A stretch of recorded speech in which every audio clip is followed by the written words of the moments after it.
Welcome to The War. From Boise, Idaho, this is your host, Adam Graham. If you have a comment, send it to me, box13@greatdetectives.net. With the war on, many civilians at home became involved in the Ground Observers Corps, which did the work of monitoring the skies to see what airplanes were flying overhead and to prepare reports so that the United States could be aware of suspicious airplane activity. And for many dedicated volunteers, this became a big part of their war work. Eyes Aloft tells the story of the Ground Observer Corps and focuses on the need to work with the civil defense and air warning service regulations.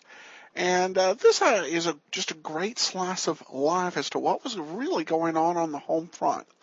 So we'll bring you the second episode of Eyes Aloft.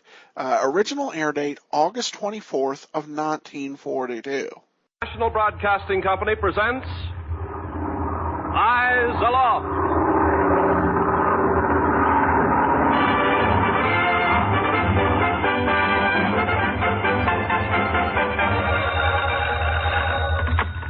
Army Flash.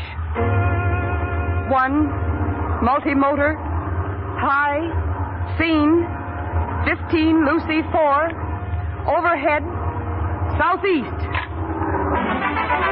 Eyes aloft, watching the sky, watching for planes flying the lanes up above. Eyes aloft. Eyes Aloft.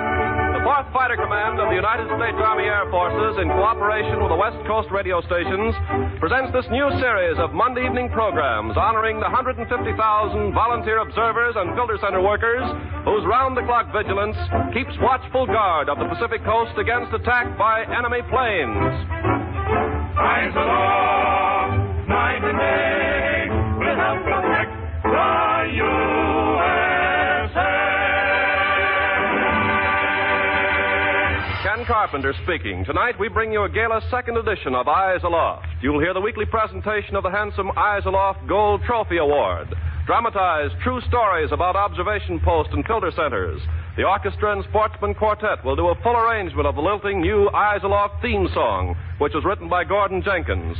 And you'll hear from one of the 4th Fighter Command's most famous observers, motion picture star Henry Fonda. Here now, your Eyes Aloft narrator, the well-known radio, motion picture, and newsreel commentator, Gain Whitman.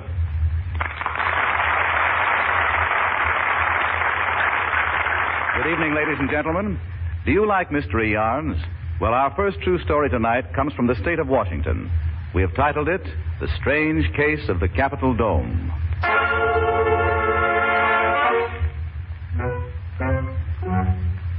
The gray granite dome of the Capitol building in Olympia, Washington, rises 280 feet above the grounds below. Within the crown of the dome is a stone-pillared cupola. The cupola is open to the weather.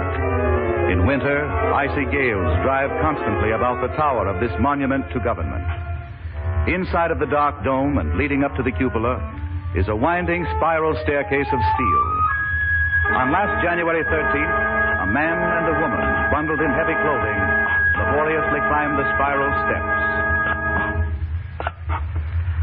176. 177. Mildred, you're catching cold. Go on, Phil. Go on. We're nearly at the top. 178. 179. 180. Phil, you sneezed. No, I didn't. Something just tickled my nose. Of all the places to have a lookout post.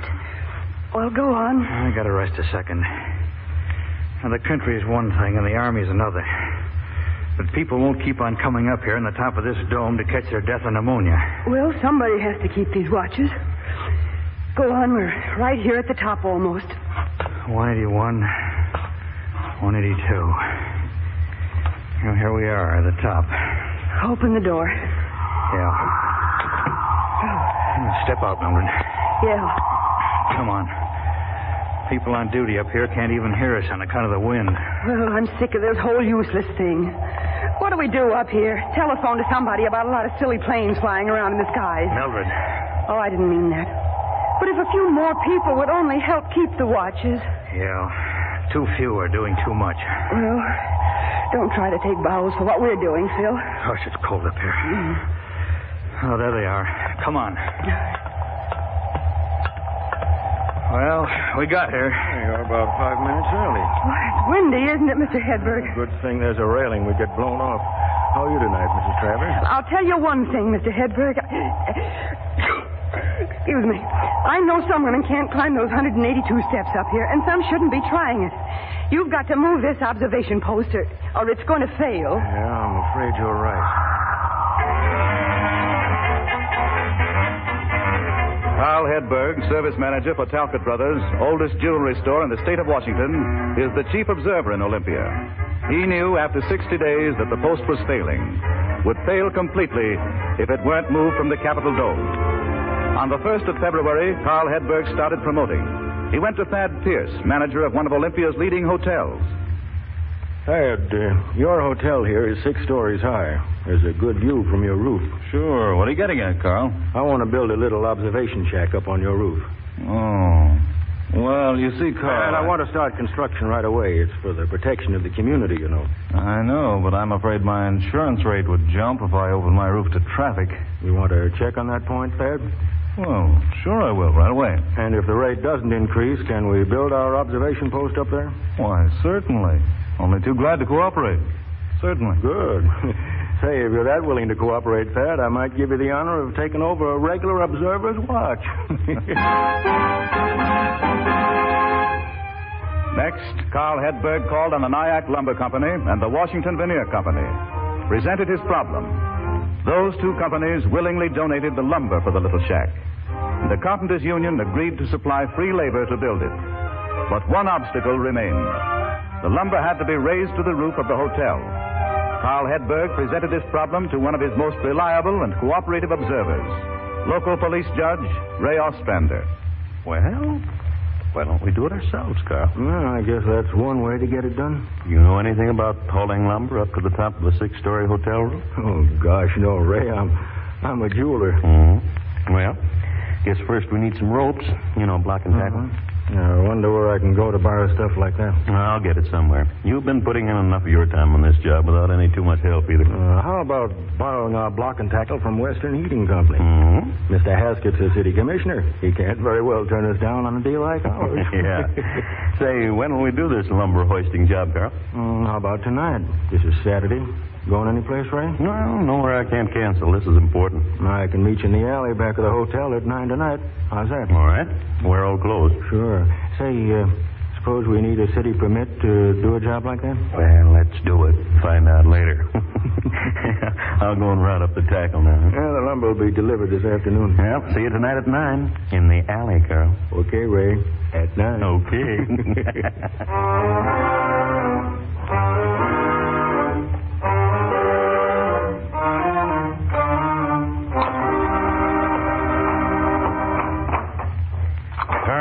Too bad we don't have a light to see what we're doing, huh? Yeah, maybe it's a good thing. There'll be a lot of people come to ask questions. Say, I feel like a second story man. You look like one. There. I think that load's tied together tight now. Well, I hope so. I'll go on back up to the roof now, Ray. Say, this is kind of fun, isn't it, Ray? Well, I've spent less entertaining Saturday nights. Go on, get up on the roof. We'll haul our first load up. Okay. Give me 5 minutes. Righto.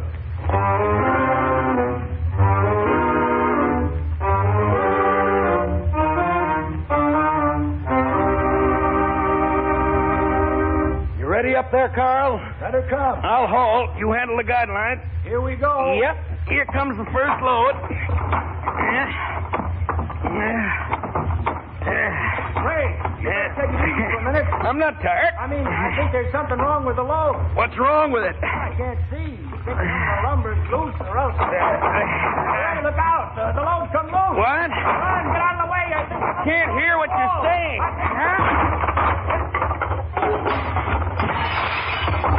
Ray, are you all right down there? Yeah, I'm all right. You didn't get hit? No. Don't look now, but we just broke the back window to Kepner's Floral Company. Hey, somebody's coming. Hey, what's going on down this alley? What's it to you? Oh, Robert, breaking windows, huh? Oh, what's going on down there, Ray? We we've been apprehended. Shall I stay here and let the police take me, or shall I run and hide? Here they come. All right, buddy. We got you. Okay, you got me. What are you going to do with me? Breaking out alley store windows, are you? Looks like it. What's going on down there? Are those policemen? They aren't senators, Ray. Sergeant, he's got an accomplice up on the roof of the hotel. Hey, what kind of a job are you guys trying to pull? And quit laughing. I can't. I'm too embarrassed. I feel like a schoolboy caught in the jam. Come on. Let's get over to the station. You can tell the judge all about it. You mind if I call to Jimmy Valentine up there on the roof? Well, hurry it up. Hey, Carl. Yeah? Drop over to the police station later and see how you like me behind bars. Now, you boys wait for me. I'll be right down. Hey, wait a minute. Have you got a flashlight, Sergeant? I just went out and got it out of the car. Give it here a minute. Yeah, sure. Here. Turn this thing on and see what this man looks like. There. Hey. Hello, officer. Judge Ostrander. Nice night for a murder, eh, boys? Well, but what are you doing back here in this dark alley? What's all this pile of lumber and junk? Well, boys, Carl Hedberg and I are just trying to do a little something for the community, and so far we've kind of messed it up. Oh, we'll pay for the broken window. Now, look, officers, I think I can explain everything. Let's just keep this one off the record, shall we? Yeah. All right.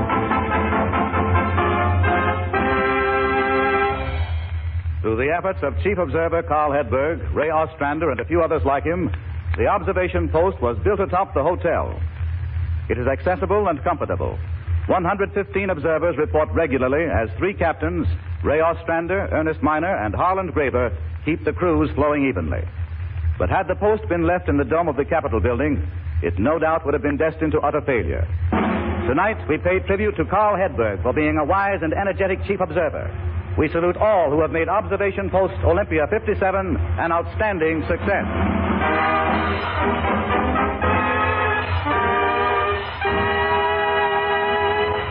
Although Eyes Aloft made its initial appearance on the air lanes last Monday night, already we've had a great many inquiries about our theme song.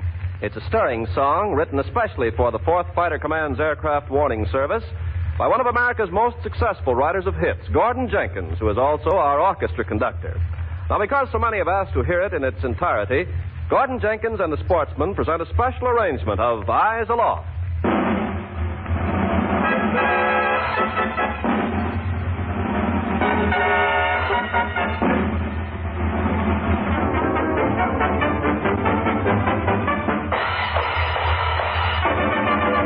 Eyes aloft, watching the sky, watching for planes flying the lanes up above. Eyes aloft, always on guard, lending a hand, protecting the land we love. One if by land and two if by sea was once a sentinel's cry, but a modern 20th century Paul Revere must watch the sky. Eyes aloft, night and day, will help protect the USA.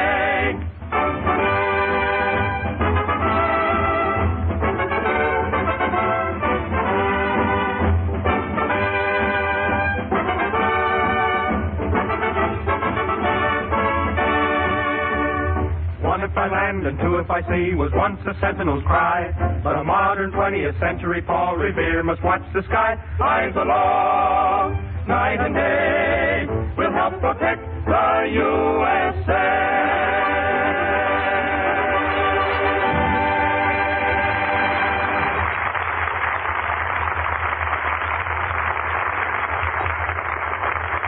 Situated in the geographical center of the Pacific Coast area in Coos County, Oregon, is the tiny little town of McKinley.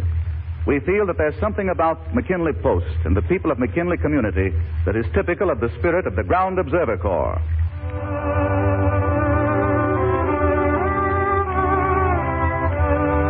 A gravel road winds through a beautiful and tight little mountain valley. In a forest-clad hollow, little more than half a mile wide, is McKinley. The post is a little frame building standing beneath a large old cherry tree. John O'Sullivan is chief observer. There in the heart of the little community today stands a typical observation post, carrying on 24 hours a day, though very few planes are ever reported. On April 30th, someone brought a notebook and left it at the post. The book became the Diary of the Watchers. The things that are written in it are beautiful, sincere, inspiring, truly patriotic. Each week, we will read some brief entry made by a McKinley Post observer in this diary. Let's see. This is the way the little book begins. An off-the-record diary of McKinley Observation Post, beginning April 30th, 1942, and ending who knows when. Darn those Japs. Page 1. A very sad beginning to our diary. Just heard that one of our most faithful observers lost 2 fingers in a mill accident. Our sympathy to you, Howard Koch.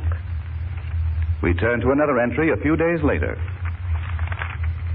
I am so glad to be a member of this little post and thank everyone for their kindness during our misfortune. Howard is doing nicely now. I am watching from 9 p.m. until 3 a.m. Hope the Japs don't come tonight. Lucille Koch. And one more entry. Monday, May 11th, 1942. At 11 p.m., my son Forrest woke me and got into bed. As I got up, I called his attention to the strange light in the north and northeast. The aurora borealis. At 11:30, the electric power failed. I wrapped myself in a blanket and prepared for a night in the dark. The light in the north increased.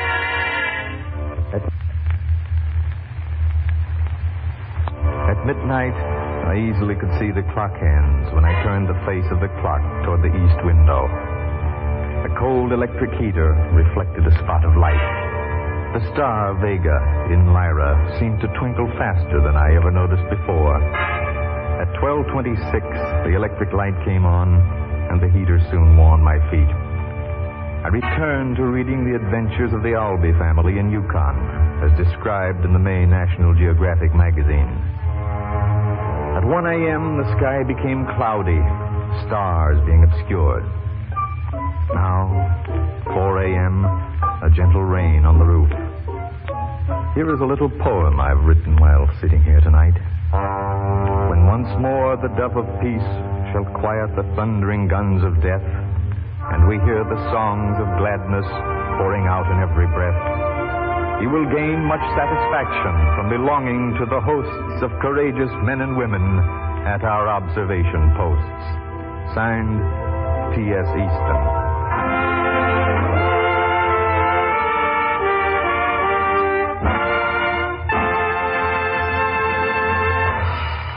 Now, here is Ken Carpenter to chat for a few minutes with one of the most famous observers in the Aircraft Warning Service. Star of the screen and observer at Brentwood, California post, Henry Fonda.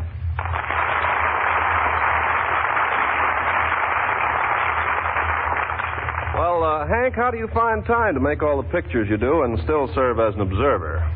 Well, how does a farmer find time to do all his work and still serve as an observer, Ken? Well, I see what you mean. You know, I think more people should be contributing their services to this fine volunteer civilian work. Yes. Too few are doing too much. Of course, I think maybe a lot of people don't know about the Ground Observer Corps. Well, it's about time some of them find out and offer to share the work. I think it's an American privilege to be a ground observer, Ken. When did you start? Oh, sometime in the latter part of last December. You've been at it almost from the beginning, then. I remember I started on Christmas Eve. Oh, and I suppose you missed having a Christmas tree with your family. No, this year we postponed our tree till Christmas morning so I could handle my watch. You know, Ken, they nailed me to handle a New Year's Eve shift, too. They really give you the big holidays, don't they? That's okay with me. I'm not a nightclub boy. The farmers always watch the old year out right in their own home. Only this year you were at the OP. Say, about how many planes a month does your Brentwood Post report? Well, I don't know how many a month, but during the day when the women are on watch, they report as many as 100 an hour. 100 an hour? Man, they must keep those lines to the filter center hot. Of course, I usually take the night shifts, midnight to 4 a.m. I'm sort of like some of the folks up in Northern California. Back in the hills, I don't get to report many planes. Well, do you know about how many you have reported in the 7 or 8 months you've been on the job? Yeah, about 4. But an Army officer once told me it's just as important to the system to turn in no reports as to turn in any. How do you mean? Well, I mean what counts is having somebody there on duty to make a report if a plane is sighted. Well, gosh, Henry, if you serve from midnight to 4 a.m. and picture people have to be on the set at 5 or 6 in the morning, you don't get much sleep the nights you watch. Oh, No, I usually just stop by home, have a cup of coffee, and then get right out to the studio. Just one more thing before we wind this up, Hank. What do you think most important to the operation of a successful post? Most important? I mean, what pitfalls should observers watch for in this work? Well, there's one thing that really burns me up. Well, what's that? The observer who won't take the trouble to learn how to call in a concise, accurate report of a plane. Are there different ways to call in a report? Certainly, a right and a wrong way. And if an observer calls in a garbled report, it sure confuses the poor girls on the filter boards. A report should be called in exactly according to the Army form. It's very important those reports are made right. Mm-hmm. Perhaps a word of the wise is sufficient. Say, you're really all steamed up about this ground observer corps work, aren't you, Hank? Well, I think it's one of the most useful and vital volunteer jobs any civilian can do these days. I've been hounding my chief observer, Charlie Dye, to give me more shifts. That's the way I feel about it. Well, thank you, Henry Fonda, for coming to our program today. It was a pleasure, Ken. And remember, folks, eyes aloft.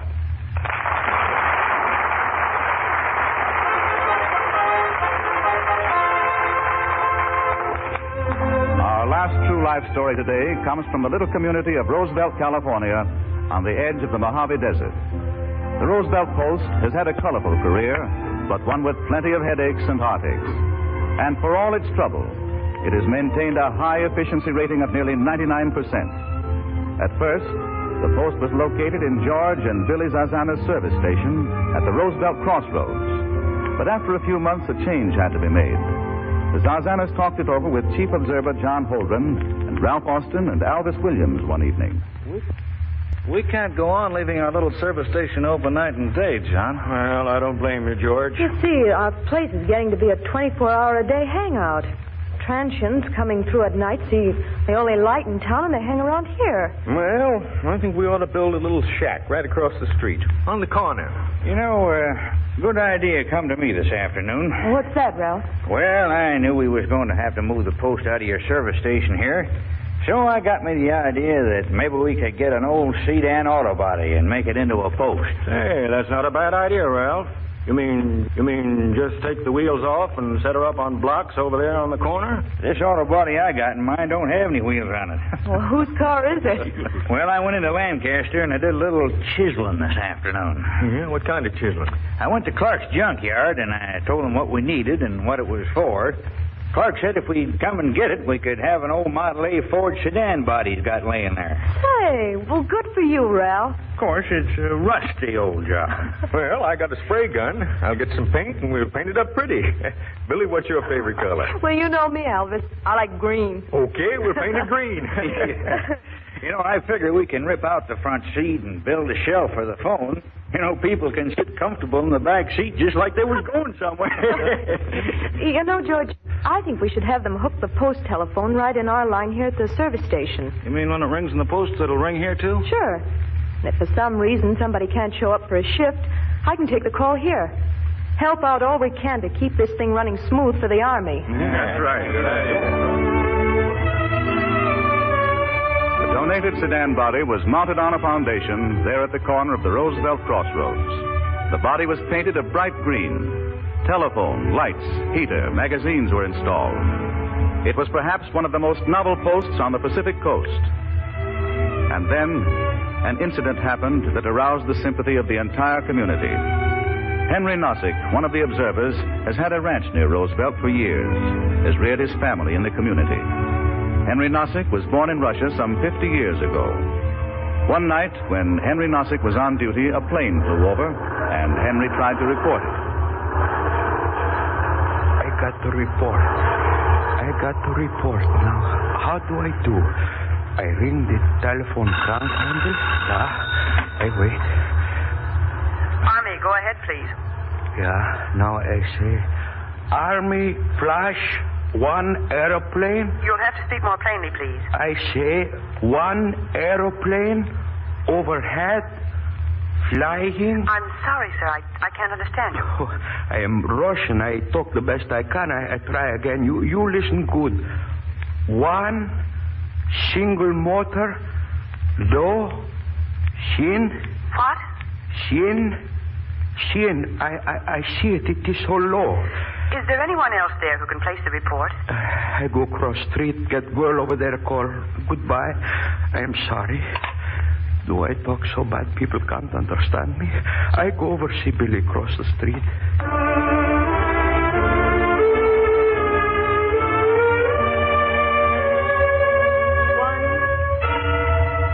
Single motor. Low. Scene. 36 Ralph. Northwest. Oh, there you are, Mr. Nozick. They don't understand me on the phone. What will I do, Billy? Well, when you call, talk slowly, Mr. Nozick. Speak as clearly as you can. I do all that. That girl at that filter tenter, maybe she don't hear so good. Now, Mr. Nozick, we have no idea how busy they are. Well, they're taking hundreds of calls an hour. They're on the edge. They have so much responsibility. They have a nerve-wracking job to do. Some people don't have patience with foreigners. You aren't a foreigner, Mr. Nozick. You're an American. Sure. I am American. I have my citizenship papers long time, but I can't help. I speak with a Russian accent. That I can't help, even if I try so hard. Now, you mustn't worry. You go on back to your post and watch for planes. Next time you call in a report, speak just as distinctly as you can. All right. I try again, Billy. This job I want to do for my country so much. I want to help like other people in town here. 2 weeks later, and after Mr. Nozick had served several other watches, a request came from Filter Center that Mr. Nozick be relieved of his job as a watcher. When Mr. Nozick was told by the chief observer, he was stunned. He went back and talked to his friend, Billy Zarzana. They don't want me, Billy. I heard this morning. Oh, I'm so sorry. Listen to me talk, Billy. Can you understand me? Now you listen. I speak for you. Army Flash 1 multi-motor high. You understand me, Billy? Yes, Mr. Nozick, but maybe over our poor telephone it isn't easy for some people to hear real well. I want to be observer, Billy. Oh, I know, Mr. Nozick. My wife, she'll go out and work in hayfield like man the days I come to be observer. You know my boy Alex, isn't he in American Army for 2 years? Yes, Mr. Nozick. Now, don't get upset, please. My younger boy, Stanley, he says he's going to enlist soon now. He's 21. Everybody do something to help, but they won't let me. Wait, Mr. Nozick. I think maybe you can help. I can? How, Billy? Tell me how. We'll work it out together. Together? Yes. I'll arrange in the future so that when you're on watch, I'll always be here at the service station. Yeah. When you see a plane, you just run over and let me know. I'll call in and make the report for you. You will make a report for me? Oh, Billy, you are a wonderful girl. I watch, I tell you, then you call in and make my phone call nice and plain. That way, I help, I do my part. I be real American. Real American. I be observer, too. Observer.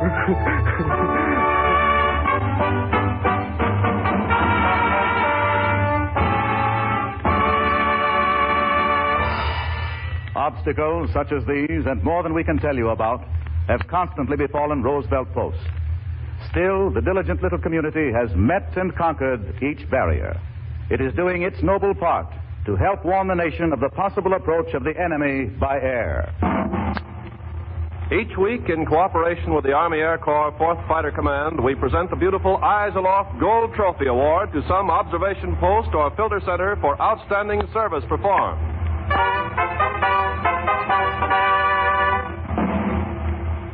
Here in our Hollywood studios, Captain Russell Z. Smith, Ground Observation Officer of the Southern California region, will now make the award. Captain Smith. This week, we present the National Broadcasting Company's Eyes Aloft Gold Trophy Award to the Roosevelt, California Post for keeping that post in operation day and night as an integral unit of our national defense.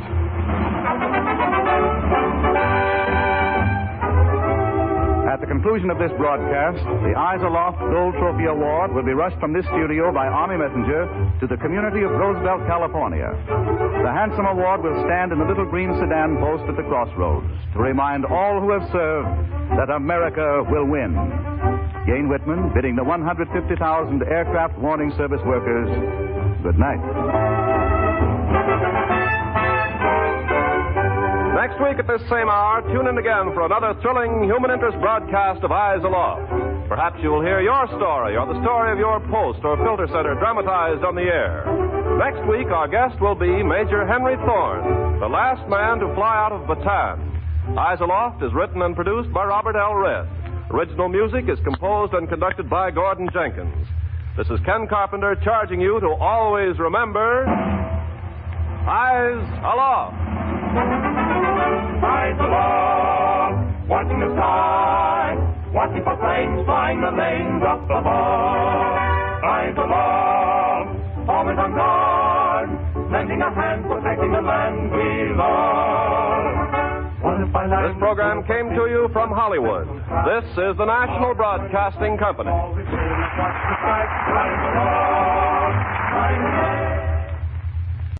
Welcome back. You know, I had kind of mixed feelings on this episode. There were some funny parts, and the interview with Henry Fonda was pretty interesting. But what really made this episode really good, I thought, was just the final part of that story of the Roosevelt Station with the farmer who had immigrated from Russia.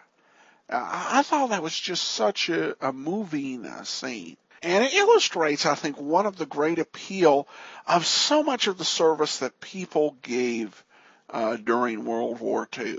They really wanted to serve. They wanted to find some opportunity to do something to help the war effort. They were all in for America, and they just needed suggestions on what to do. And for some, it really was like the character in the story, it was the opportunity to be part of what the country was doing. Just a phenomenal episode, and I'm certain we'll revisit Eyes Aloft. We'll be bringing you another drama tomorrow, so be sure and listen to that. That'll do it for now. If you have a story about your experiences or that of a loved one in World War II, I'd love to hear from you. I welcome all your comments at box13@greatdetectives.net. Ken Curlin provides the opening theme.